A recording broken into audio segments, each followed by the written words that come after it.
ನೀನು ನಿಜವಾದ ಗಂಡ್ಸೆ ಆಗಿದ್ರೆ ಯಾವುದೇ ಅಭ್ಯಾಸ ಇಲ್ಲದೆ 100 ಚೂಪಾದ ಬಾಣಗಳಿಂದ ತುಂಬಿದ ವಿಶೇಷ ಶಾರ್ದೂಲ ಯಂತ್ರವನ್ನ ಹತ್ತಿ ಅದರ ತುದಿಗೆ ಹೋಗಿ ಪಕ್ಕದಲ್ಲಿರೋ ಅಶೋಕ ಸ್ತಂಭವನ್ನ ಹತ್ತಿ ಜಯಭೇರಿ ಬಾರಿಸ್ಬೇಕು. ಒಂದ್ ವೇಳೆ ನೀನು ಆ ಸ್ಪರ್ಧೆಯಲ್ಲಿ ಸೋತೆ ಅಂತಾದಲ್ಲಿ ಅದೇ ದಿನ ನೀನು ಕೈಗೆ ಬಳೆಗಳನ್ನ ಹಾಕಿ ಸೀರೆ ಉಟ್ಟು ನನ್ನ ಅಂತಃಪುರದ ದಾಸಿ ಆಗ್ಬೇಕು ಅಂತ ಅಂಬರ ಕುಲದ ಯುವರಾಣಿ ಅಂಬಾಲಿಕೆ ಅಭೀರ ಕುಲದ ಯುವರಾಜ ಧ್ರುವನಿಗೆ ಸವಾಲ್ ಹಾಕ್ತಿದ್ಲು.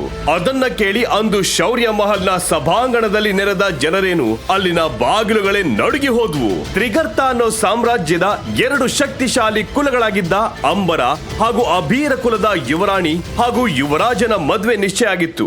ಆದ್ರೆ ಮದ್ವೆ ಆಗೋ ಹುಡುಗಿ ತನ್ನ ಭಾವಿ ಗಂಡನನ್ನ ಕಾಲಿನ ಕಸಕ್ಕಿಂತ ಕೆಳಗೆ ನೋಡೋ ಹಾಗೆ ಆ ಯುವರಾಜನ ಜೀವನದಲ್ಲಿ ಏನಿಡಿತು?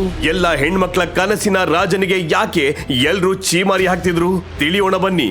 ನೋಡೋದಕ್ಕೆ ಕಟ್ಟುಮಸ್ತಾಗಿದ್ದ ಧ್ರುವ ಅಭೀರ ಕುಲದ ಮುಂದಿನ ರಾಜನಾಗೋನು.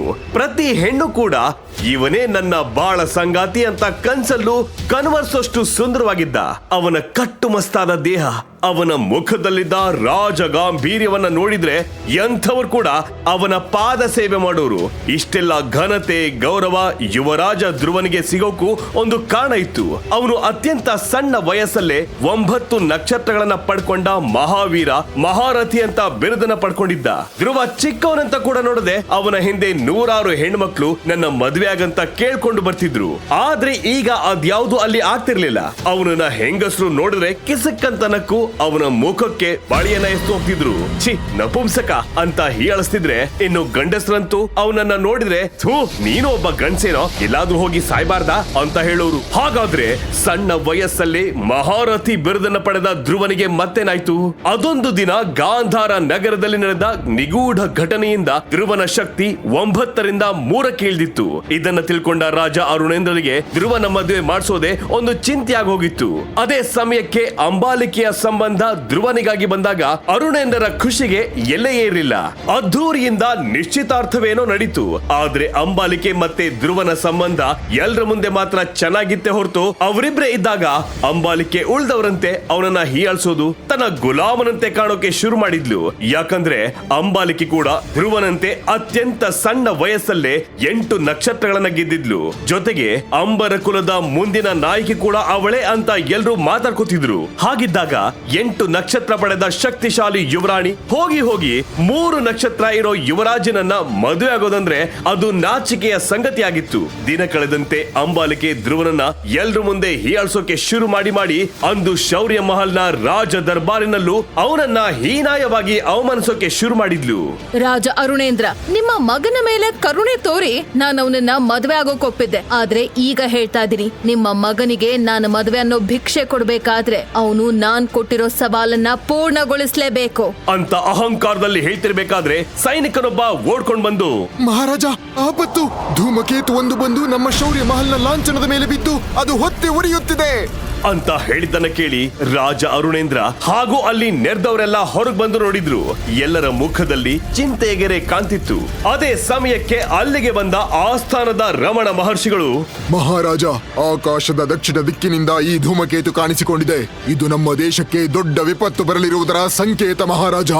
ಆಕಾಶದಲ್ಲಿ ಧೂಮಕೇತು ಕಾಣಿಸಿಕೊಳ್ಳುವುದಕ್ಕೂ ನಮ್ಮ ದೇಶಕ್ಕೆ ಬರುವ ವಿಪತ್ತಿಗೂ ಏನು ಸಂಬಂಧ ರಮಣ ಮಹರ್ಷಿಗಳೇ? ಸ್ಪಷ್ಟವಾಗಿ ಹೇಳಿ. ಆಕಾಶದಲ್ಲಿ, ಅದರಲ್ಲೂ ವಿಶೇಷವಾಗಿ ದಕ್ಷಿಣ ದಿಕ್ಕಿನಲ್ಲಿ ಧೂಮಕೇತು ಕಾಣಿಸಿಕೊಂಡರೆ ಅದು ಆ ದೇಶದ ರಾಜಮನೆತನಕ್ಕೆ ಒಳ್ಳೆಯದಲ್ಲ. ಅಷ್ಟೇ ಅಲ್ಲ, ನಮ್ಮ ಸಾಮ್ರಾಜ್ಯಕ್ಕೆ ಅಪಾಯವಾಗುವ ಸಂಭವವಿದೆ ಮಹಾರಾಜ. ಮುಖ್ಯವಾಗಿ ರಾಜಮನೆತನದವರು ಯಾವುದೇ ಕಾರ್ಯಕ್ರಮದಲ್ಲಿ, ವಿಶೇಷವಾಗಿ ಯುದ್ಧ ಮತ್ತು ಸ್ಪರ್ಧೆಗಳಲ್ಲಿ ಭಾಗವಹಿಸಬಾರದು. ಆದರೆ ಅಂಬಾಲಿಕೆ ಒಡ್ಡಿರೋ ಸವಾಲು ಕೂಡ ಇನ್ನೆರಡು ದಿನದಲ್ಲಿ ಇದೆ. ನಮ್ಮ ರಾಜಕುಮಾರ ಧ್ರುವ ಆ ಸ್ಪರ್ಧೆಯಲ್ಲಿ ಭಾಗವಹಿಸುವುದು ಸರಿಯಲ್ಲ ಮಹಾರಾಜ ಅಂತ ರಮಣ ಮಹರ್ಷಿ ಹೇಳಿದಾಗ ರಾಜ ಅರುಣೇಂದ್ರ ಚಿಂತೆಯಲ್ಲಿ ಧ್ರುವನ ಕಡೆ ನೋಡಿದ್ರು. ಧ್ರುವ ರಮಣ ಮಹರ್ಷಿಯ ಮಾತಿಗೆ ಮರು ಉತ್ತರ ಕೊಡೋಕು ಮೊದಲು ಅಂಬಾಲಿಕೆ, ಏನ್ ಯುವರಾಜ, ನಾನ್ ಒಡ್ಡಿರೋ ಸವಾಲಿನಿಂದ ತಪ್ಪಿಸೋಕೆ ಒಳ್ಳೆ ದಾರಿಯನ್ನೇ ಕಂಡು ಹಿಡ್ದಿದ್ಯಾ ಬಿಡು. ನೀನೊಬ್ಬ ಹೇಡಿ ಅಂತ ನನಗ್ ಗೊತ್ತಿತ್ತು, ಆದ್ರೆ ಇಷ್ಟೊಂದ್ ಹೇಡಿ ಅಂತ ನಾನ್ ಕನ್ಸಲ್ಲೂ ಯೋಚನೆ ಮಾಡಿರ್ಲಿಲ್ಲ. ನೀನ್ ನಿಜವಾಗ್ಲೂ ನಿನ್ ಅಪ್ಪ ಅಮ್ಮಂಗೆ ಹುಟ್ಟಿದ ಮಗನೇನಾ ಅಂತ ಅಂಬಾಲಿಕೆ ಹೇಳಿದಾಗ ಧ್ರುವನ ಸಿಟ್ಟು ನೆತ್ತಿಗೇರಿತು. ಅವನು ರಮಣ ಮಹರ್ಷಿ ಕಡೆ ತಿರುಗಿ, ಮಹರ್ಷಿಗಳೇ, ನೀವು ಹೇಳೋ ಮಾತನ್ನ ಕೇಳಿ ನಾನು ಈ ಸವಾಲಿನಿಂದ ಹಿಂದೆ ಸರಿದರೆ ನನ್ನ ಅಸ್ತಿತ್ವಕ್ಕೆ ಒಂದು ಕಪ್ಪು ಚುಕ್ಕೆಯಾಗುತ್ತೆ. ಒಂದು ಹೆಣ್ಣಿನ ಸವಾಲಿಗೆ ಸೋತ ಯೋಧ ಅನ್ನೋ ಪಟ್ಟವನ್ನ ಹಿಡ್ಕೊಂಡು ನಂಗಿರೋಕ್ಕಾಗಲ್ಲ. ಅಲ್ಲಿ ನೆರೆದಿದ್ದ ಜನರೆಲ್ಲ ಪಿಸು ಪಿಸು ಮಾತಾಡೋಕೆ ಶುರು ಮಾಡಿದ್ರು. ಸಭೆಯಲ್ಲಿ ನಡೆಯುತ್ತಿರುವ ಕೋಲಾಹಲದಿಂದ ಸಿಡಿದೆದ್ದ ರಾಜ ಅರುಣೇಂದ್ರ ಸದ್ದು, ಯಾರಾದ್ರೂ ಮಾತಾಡಿದ್ರೆ ಎಚ್ಚರ ಅಂತ ಜೋರಾಗಿ ಹೇಳಿ ಅರುಣೇಂದ್ರರು ಸೀದಾ ಧ್ರುವನ ಕೈಯನ್ನ ಹಿಡ್ಕೊಂಡು ತನ್ನ ನಿರ್ಧಾರವನ್ನ ಬದಲಾಯಿಸು, ಬದುಕಿದ್ದರೆ ಎಂತಹ ಸಾಧನೆ ಬೇಕಾದ್ರೂ ಮಾಡಬಹುದಂತ ಅವನ ಮನವೊಲಿಸೋಕೆ ನೋಡ್ತಿದ್ದಾಗ್ಲೇ ಯುವರಾಣಿ ಅಂಬಾಲಿಕೆ ಸೊಕ್ಕಿನಿಂದ ಏನ್ ಮಹಾರಾಜ್ರೆ, ಏನ್ ನಡೀತಾ ಇದೆ ಇಲ್ಲಿ? ಅಪ್ಪ ಮಗ ಸೇರ್ಕೊಂಡು ಏನ್ ಪಿಸು ಪಿಸು ಮಾತಾಡ್ತಾ ಇದ್ದೀರಾ ಅಂತ ಹೀಯಾಳಿಸ್ತಾ ಹೇಳಿದಾಗ ಧ್ರುವ, ಯೋಧನಾದವನು ಸಾವಿಗೆ ಹೆದ್ರಲ್ಲ. ನಿನ್ನ ಸವಾಲನ್ನ ನಾನು ಸ್ವೀಕರಿಸುತ್ತೇನೆ, ಹಾಗೂ ಅದ್ರಲ್ಲಿ ಗೆಲ್ತೀನಿ ಅಂತ ಸಂಪೂರ್ಣ ವಿಶ್ವಾಸದಿಂದ ಹೇಳಿದಾಗ ಅಂಬಾಲಿಕೆ ದುರಹಂಕಾರದಲ್ಲಂತಾ ಅಲ್ಲಿಂದ ಹೊರಟೋದ್ಲು. ತನ್ನ ಮಗನ ಈ ದೃಢ ನಿರ್ಧಾರದಿಂದ ಬೇಸತ್ತ ಮಹಾರಾಜ ಅರುಣೇಂದ್ರ ಇನ್ನೇನ್ ಮಾಡೋದು ಅಂತ ತಿಳಿಯದೆ ತಲೆ ತಗ್ಗಿಸಿ ಅಲ್ಲಿಂದ ಹೊರಟೋದ್ರು. ಈಗಲೇ ಡೌನ್ಲೋಡ್ ಮಾಡಿ ಪಾಕೆಟ್ FM ಮತ್ತು ಕೇಳಿ ಯೋಧ. ಲಿಂಕ್ ಡಿಸ್ಕ್ರಿಪ್ಷನ್ ನಲ್ಲಿ ಇದೆ.